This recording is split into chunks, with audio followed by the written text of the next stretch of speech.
When Bungie was developing Halo Combat Evolved, it was nothing. The IP was unknown, and the Xbox itself hadn't even released yet. And while these developers were clearly good at their jobs, and I'm sure they felt they were making a good game, at the same time, no one at Bungie or Microsoft had any idea if Halo was going to be popular or have any kind of staying power whatsoever. They didn't know if people were going to like this game, and I suspect some of them probably feared the worst. It was an unknown quantity, produced for a new, untested platform. There was simply no way to know where this was going. And yet, this set of circumstances actually turned out to be a great strength, because I think this is where people tend to do their best work, when they are starting from scratch with nothing but an idea, with no legacy to live up to. The future was nothing but possibility. They were at the apex of their creative power. And look where we are now, almost 25 years later. A $5 billion franchise with a bunch of other games and novels and toys, even a shitty TV series made for modern audiences. Bungie created a monolith with Halo Combat Evolved, a game that I consider one of the greatest ever made, and a game that launched one of the most beloved and influential video game franchises of all time.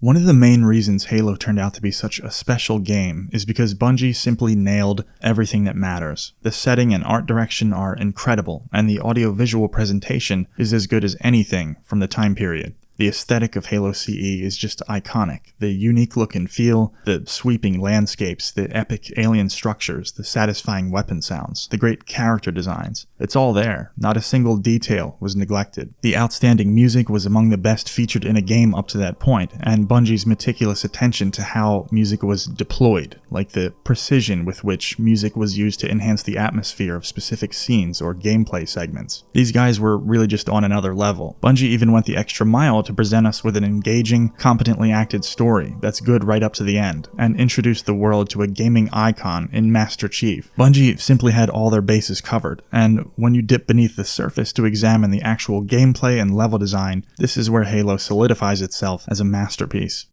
You might notice the low resolution and unstable frame rate in my footage, and this is because I'm playing the Halo Anniversary Edition on an Xbox 360. I don't have a more recent Xbox, and I don't have the Master Chief Collection for PC, because I don't tend to play many games on PC, and I just never bought it. All the gameplay featured in this video was played on Legendary difficulty, which is my preferred way to play the game, and I tend to view Halo's gameplay through this lens. If you're only playing on normal, you're barely scratching the surface of Halo, in my opinion. This is a game that rewards trying to improve your skills over many playthroughs. It's a really fun game when you go a little deeper into it. The reasons why it's so great are difficult to put into words, at least for me, but I'll try to explain some of it throughout this video. The actual feel of the shooting mechanics is excellent, and everything else follows in this vein. Halo's combat encourages both technical skill and strategic thinking, and its various systems promote an appreciable level of player freedom. The way various elements of the game are structured allow for some pretty open-ended gameplay. Like, there are many ways to play a given situation and a lot of variables to consider. Your angle of approach, how you tend to navigate the environments and use cover and sightlines, the weapons you choose to use, the way you expend resources, etc. There's a lot of nuance here. Of course, other great games often have respectable detail applied in some of these areas as well, but the implementation of these kinds of options in Halo CE is perhaps the best of all the single-player FPS games I've ever played. The Halo Combat Sandbox that you've probably heard mentioned before is legit. This is a real thing that most other FPS games just don't have at this level.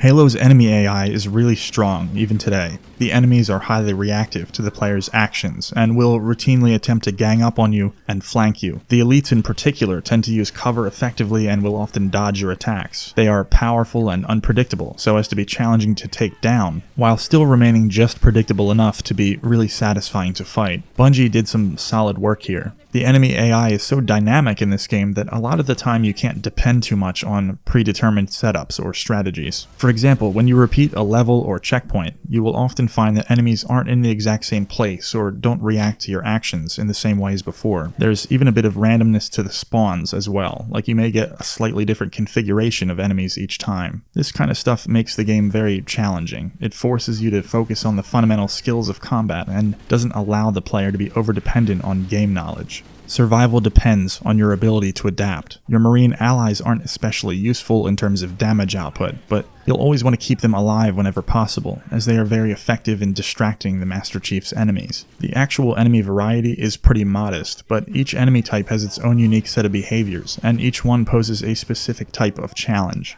I do think the jackals are a little too annoying on the harder difficulty settings. I personally would have tweaked them a bit, maybe just reducing their HP to make them go down a little quicker would have been good enough. And of course, dying to rocket launcher flood feels a little too random and unavoidable. But that's really all I have to complain about, and I consider these to be minor flaws. In general, I think the Flood is a great enemy type, particularly in the sense that they behave very differently from the Covenant, which creates a nice contrast. Sometimes the sheer number of spawns can feel a little excessive, but that's kind of the point, right? It's the Flood. There's a flood of enemies coming at you, deal with it. The Flood adds a welcome new layer to the combat for the second half of the game. On the whole, Bungie did a pretty brilliant job balancing all of this stuff. The encounter design of Halo CE is just really strong and varied. Each enemy has a specific purpose in the game, and when you get different combinations of the various enemy types in groups, the combat really opens up, and in my opinion, it becomes something that's a little more sophisticated and more satisfying than what most shooters have to offer.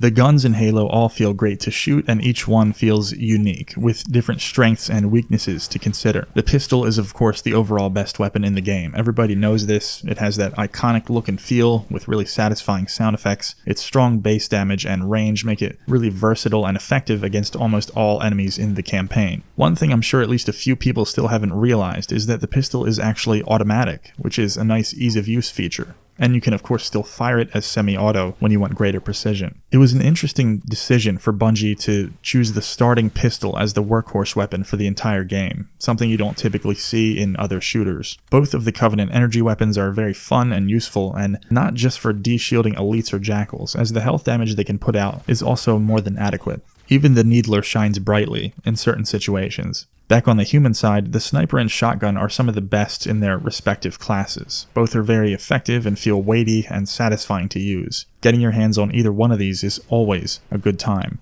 The rocket launcher also feels appropriately badass. I like how dangerous and powerful it is. Like, you definitely want to be sure of your targeting with this thing, as it kills you just as effectively as it kills Covenant. The Halo CE assault rifle is a bit controversial, as you probably know. It doesn't behave like a rifle typically does in video games. Like, it has remarkably poor accuracy, which restricts the weapon's range quite a lot. I'm sure you have your own opinion on this weapon. I like it. The large magazine size and iconic look and feel make it really satisfying for just blasting away small groups of enemies. And there's something about the look of the muzzle flash on the assault rifle that really appeals to me. Unfortunately, it is almost always outclassed by other available weapons, which is a bit of a bummer. Personally, I would have tuned this thing a little differently than Bungie did. Even a small boost to either accuracy or damage could have made it a lot more viable on Legendary. The only time I tend to use it extensively is on Truth and Reconciliation, because of course this level has no pistol available, and you can pair the AR with the sniper for the entire mission, which helps alleviate its weaknesses. Overall, the weapons are a standout in Halo. Instead of trying to do too much in this area, Bungie decided on a small but carefully balanced arsenal of iconic weapons, where they could really dial in the look and feel of each one and ensure they would all have meaningful advantages and drawbacks. Like, Bungie obviously wanted kind of a balancing act here. They wanted the player to find a pair of weapons that complement one another, and they wanted you to constantly switch back and forth between them. There are zero missions where just using one gun is preferable to using two guns. Like, there isn't a single weapon that's too good at everything. The combat is designed such that you will always need to switch weapons frequently to be effective in combat, which is another way Halo prevents the player from getting too comfortable. That pistol ammo or sniper ammo is not infinite. You have to learn to make use of what's available in any given moment. The 2-weapon carry limit, which of course is fairly standard today, was a novel concept at the time. It adds an extra element of strategy to the game that didn't really exist prior to Halo. The system is partially built around managing the ammo for your human weapons, which tend to be the main damage dealers. Halo tends to reward players for sticking with a specific loadout and managing ammunition properly. As one example, on Truth and Reconciliation, you spawn in at the beginning equipped with the sniper rifle, and this is the only one on the map. So you're incentivized to hang on to the sniper and use your ammo wisely. As long as you do this, the sniper rifle will remain a powerful ally throughout this lengthy mission, as Bungie drip feeds you sniper ammo right up to the end. It's also important to remember that you always have the option to drop a certain weapon and then pick it back up. For example, you can just drop it for a single encounter where maybe it's not as effective, or if you just want to conserve ammo. So in a sense, the 2-weapon carry limit is intended to be somewhat demanding on the player, but it's also flexible and not overly restrictive. It really just serves to increase the density of moment-to-moment decision making in the game, where most games today tend to use a similar carry limit either just because of Halo's influence, or maybe because it simply adds realism. I think Bungie originally decided on it purely to set their game apart and make it more fun. The grenades seem to have been designed with a similar duality in mind. You can carry 2 distinct types, which of course have different strengths and weaknesses. As you probably know, the grenades are extremely empowering to the player. They can really dictate the flow of combat when used skillfully. Also, the things Halo's physics engine allows you to do with grenades are amazing. It's such an impressively detailed game, and Halo's numerous subtle innovations really set it apart from all of its predecessors.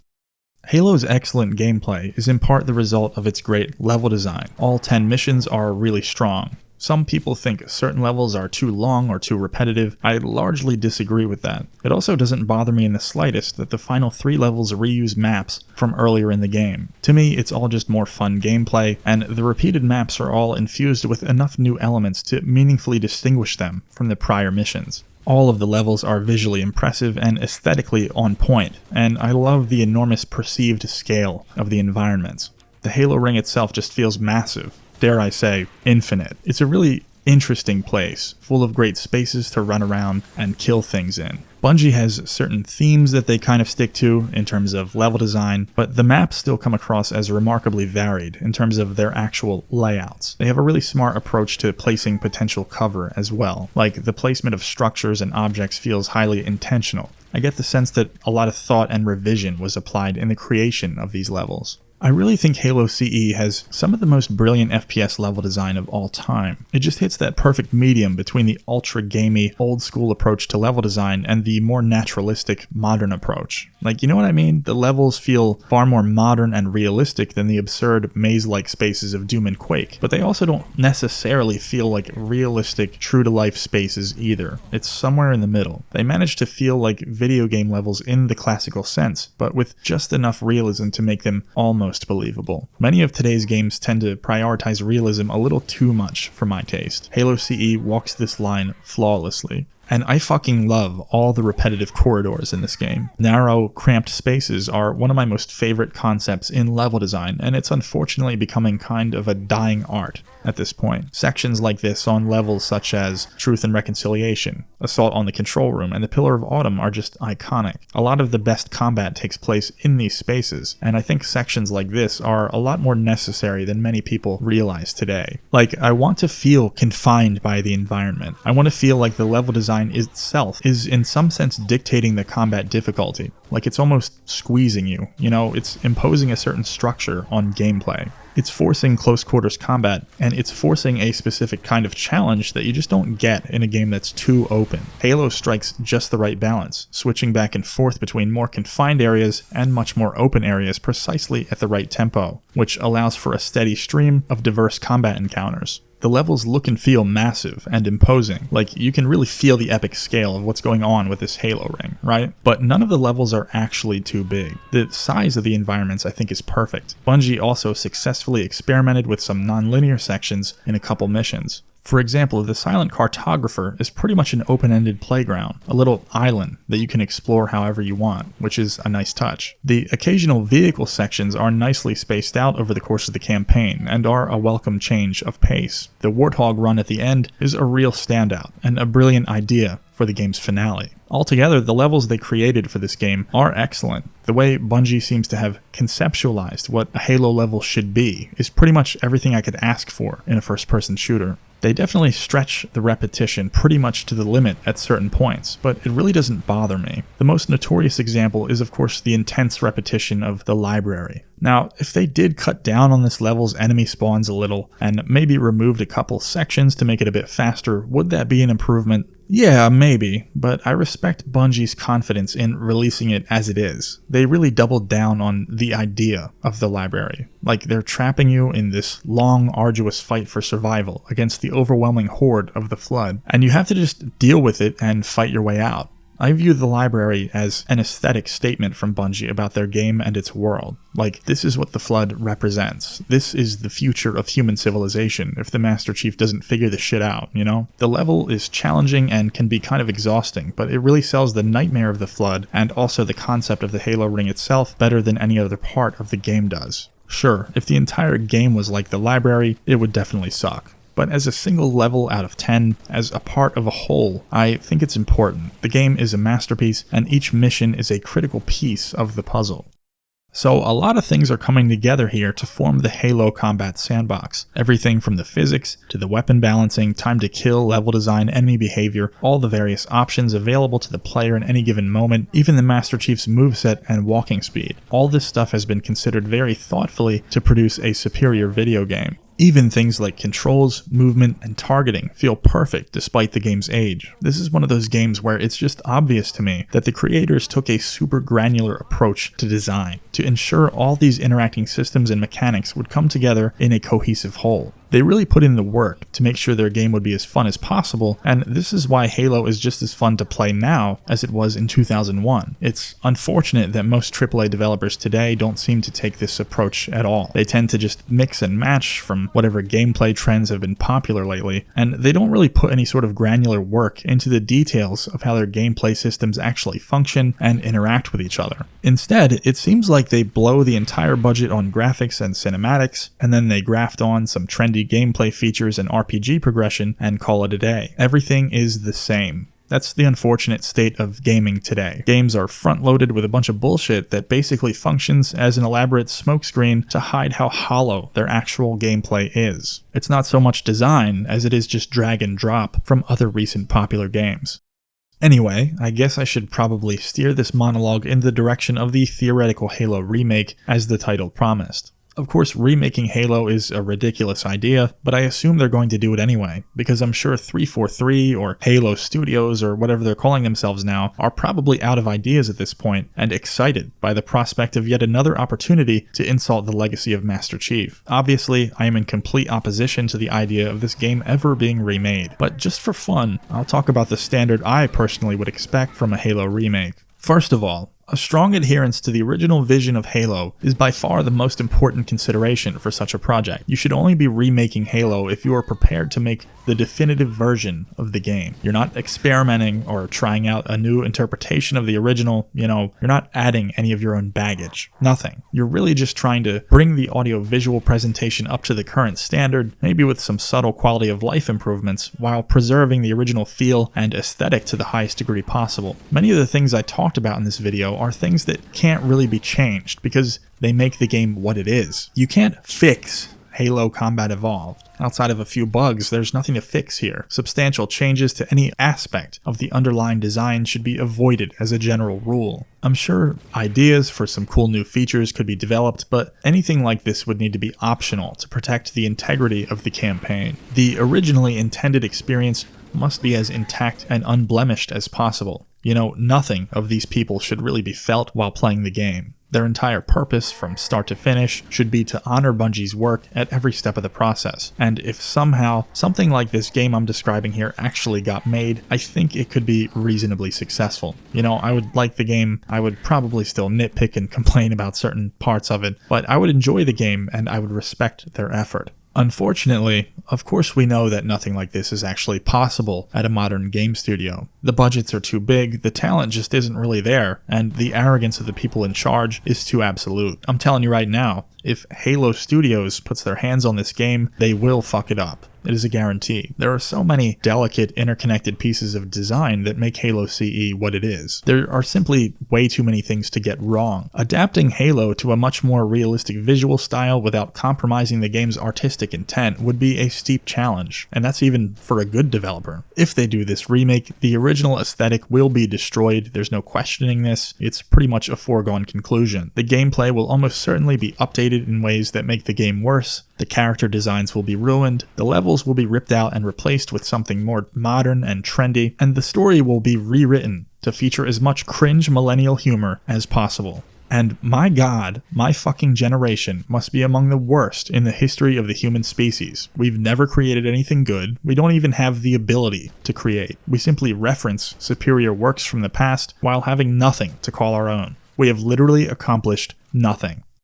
Anyway, the point of all this is to say, as the title suggests, that Halo Combat Evolved should not be remade. The game has so far been able to dodge the obnoxious modern trend of incessant remakes, and I think it should stay that way forever. Halo is a timeless experience that defies any necessity of a remake, and either way, there is no evidence that the people of Halo Studios have the ability or even the goodwill to execute a proper remake, and so they should not make one. However, I definitely wouldn't mind having the Master Chief Collection on PlayStation. So yeah, Microsoft, if you want to port the Master Chief Collection to PS5, that sounds great to me. Anyway, that's going to be it for now. I hope this preachy and highly self-indulgent essay was valuable to you on some level. Thank you for watching.